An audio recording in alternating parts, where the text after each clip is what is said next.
Hi, എല്ലാവർക്കും നമസ്കാരം. ഇന്നത്തെ എൻ്റെ പുതിയ വീഡിയോയിലേക്ക് എല്ലാവർക്കും സ്വാഗതം. ഇന്ന് ഞാനിവിടെ ഉണ്ടാക്കാൻ പോകുന്നത് ഒരു അവിയലാണ്. നമ്മുടെ കേരളത്തിൻ്റെ ഏതൊരു സദ്യ നടത്തണമെങ്കിലും അതിൽ ഒഴിച്ചുകൂടാൻ പറ്റാത്ത ഒരു വിഭവമാണ് അവിയൽ. അപ്പം നമുക്ക് ആ അവിയൽ എങ്ങനെയാണ് ഉണ്ടാക്കണമെന്ന് ഒന്ന് നോക്കാം. ആദ്യമായിട്ട് ഞാൻ കുറച്ച് ചേന എടുത്തിട്ടുണ്ട്. ഇനി കുറച്ച് ക്യാരറ്റ് എല്ലാം ഇത് ഒരു ലെവലിൽ നീളത്തിൽ കട്ട് ചെയ്യണം. പിന്നെ കുറച്ച് പയർ, അച്ചിങ്ങ എന്ന് പറയും, പയർ നീളത്തിലുള്ള പയറാണ്. ഇനി കുറച്ച് പടവലങ്ങ, എല്ലാം ഞാൻ നീളത്തിലാണ് അരിഞ്ഞിരിക്കുന്നത്. അങ്ങനെയാണ് നമ്മൾ അവിയലിന് അരിയണത്. അവിയൽ ഉണ്ടാക്കാനായിട്ട് എല്ലാ കഷ്ണങ്ങളും നീളത്തിൽ തന്നെ അരിയണം. പിന്നെ ഇത് മത്തങ്ങ, കുമ്പളങ്ങ അരിഞ്ഞത്, ഒരു ഏത്തയ്ക്കയുടെ കുറച്ച് അരിഞ്ഞത്, മുഴുവൻ എടുത്തിട്ടില്ല, ഒരു ഏത്തയ്ക്ക മുഴുവൻ എടുത്തിട്ടില്ല.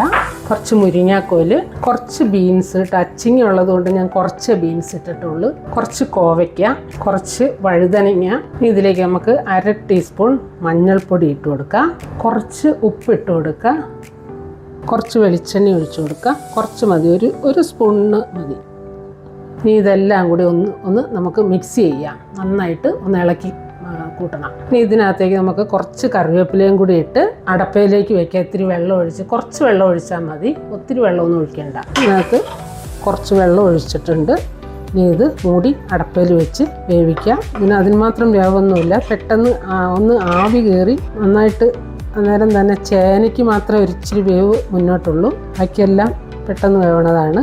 അപ്പോൾ നമുക്കിത് മൂടി വെച്ച് അടപ്പയിൽ വെച്ച് വേവിക്കാം. അത് അടപ്പയിൽ വെച്ചു. അപ്പോൾ ഇനി നമുക്ക് അതിനുള്ള തേങ്ങയൊക്കെ ഒതുക്കിയെടുക്കണം. ആദ്യം ഞാൻ കുറച്ച് ഉള്ളി, 2 പച്ചമുളക്, ഒരു 1/4 ടീസ്പൂൺ ജീരകം, കുറച്ച് കറിവേപ്പില, ഇതെല്ലാം കൂടി ഞാനൊന്ന് ചതച്ചെടുക്കട്ടെ. അത് ഞാൻ ചതച്ചെടുത്തിട്ടുണ്ട്. ഇതിനകത്ത് ഇനി ഒരു സ്പൂൺ വെളിച്ചെണ്ണ ചേർത്ത് ഇതിവിടെ വെക്കാം. വെളിച്ചെണ്ണ ചേർത്തിട്ട് ഇതൊന്ന് മിക്സ് ചെയ്ത് ഒഴിക്കുക. വെളിച്ചെണ്ണ കൂടുതൽ വേണമെങ്കിൽ ഒഴിക്കാട്ടോ, 1 സ്പൂണോ 2 സ്പൂണോ ഒഴിക്കുന്നതിന് കുഴപ്പമില്ല. ഇനി ഇതിവിടെ മാറ്റി വയ്ക്കട്ടെ.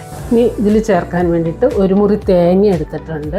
അതിനകത്തേക്ക് ഒരു പച്ചമുളക് ഇട്ട് കൊടുക്കണം. പിന്നെ കുറച്ച് കറിവേപ്പില, ലേശം ജീരകം, ഒരു ഇത്തിരി ചെറിയ ഉള്ളി, ഇതെല്ലാം കൂടി ഒന്ന് ഒതുക്കിയാൽ മതി. അരയ്ക്കൊന്നും വേണ്ട, അരച്ചാൽ കൊള്ളുമില്ല. അവിയലിന് ചെറുതായിട്ടൊന്ന് ഒതുക്കിയെടുത്താൽ മതി.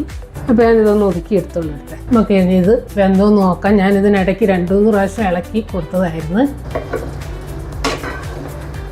എല്ലാ കഷ്ണവും വെന്തിട്ടുണ്ട്. ഇനി നമുക്ക് ഇതിനകത്തേക്ക് അരപ്പ് ചേർത്ത് കൊടുക്കാം. ഞാൻ ഒതുക്കിയെടുത്ത തേങ്ങയാണ് ഇതിലേക്ക് ഇട്ട് കൊടുക്കാം. പിന്നെ ഞാനിവിടെ വാളംപുളിയാണ് ചേർത്ത് കൊടുക്കുന്നത്. നല്ല പുളിയുള്ള തൈരുണ്ടെങ്കിൽ അത് ചേർത്ത് കൊടുത്താലും മതി, ഇല്ലെങ്കിൽ നല്ല പുളിയുള്ള മാങ്ങ ചേർത്ത് കൊടുക്കുക. ഞാനിപ്പോൾ ലേശം വാളംപുളി പിഴിഞ്ഞതാണ് ഒഴിച്ചു കൊടുക്കുന്നത്. ഇനി ഒന്നും കൂടി മൂടി വെച്ച് അതൊന്നും കൂടി ആവി കൊള്ളട്ടെ. തേങ്ങയൊക്കെ ആവി കയറണം. നന്നായിട്ട് വെന്തിട്ടുണ്ട്, നന്നായിട്ട് ഇളക്കി കൂട്ടി. ഇനി ഇതിനകത്തേക്ക് ലാസ്റ്റ് ചെയ്യണത് ഞാനിവിടെ മാറ്റി വെച്ചിരിക്കുന്ന വെളിച്ചെണ്ണയും ഉള്ളിയും പച്ചമുളകും ജീരകവും കറിവേപ്പിലയും കൂടി ചതച്ചത് ഇട്ട് കൊടുക്കുവാണ്.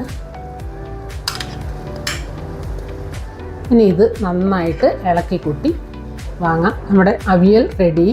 ഇനി ഇതിനകത്ത് വെളിച്ചെണ്ണ ഒഴിക്കേണ്ട. ഞാൻ വെളിച്ചെണ്ണയും ഉള്ളിയും കറിവേപ്പിലയും ജീരകവും കൂടി ചതച്ച് ചേർത്തിട്ടുണ്ട് ലാസ്റ്റ്. ഇനി ഇതിൽ വെളിച്ചെണ്ണ വേറെ ചേർക്കേണ്ട ആവശ്യമില്ല. അപ്പോൾ ഇത് നമുക്ക് വേറൊരു പാത്രത്തിലേക്ക് സെർവ് ചെയ്യാം. അപ്പോൾ ഞാൻ അവിയൽ ഒരു പാത്രത്തിലേക്ക് ഇട്ട് വെച്ചു. എത്ര പെട്ടെന്നല്ലേ നമ്മൾ അവിയൽ റെഡിയാക്കിയത് അല്ലേ. എൻ്റെ വീഡിയോ മുഴുവനായിട്ട് കാണുകയും ലൈക്ക് ചെയ്യുകയും സബ്സ്ക്രൈബ് ചെയ്യുകയും കൂടാതെ അതിൻ്റെ മുകളിലുള്ള ആ ബെൽ ബട്ടണും ഒന്ന് അമർത്തുകയും ചെയ്യുക. എൻ്റെ ചാനലിൻ്റെ പേര് taste and travel with Prasanna. അപ്പോൾ അടുത്ത ഒരു വീഡിയോയിൽ വീണ്ടും കാണാം. ബൈ.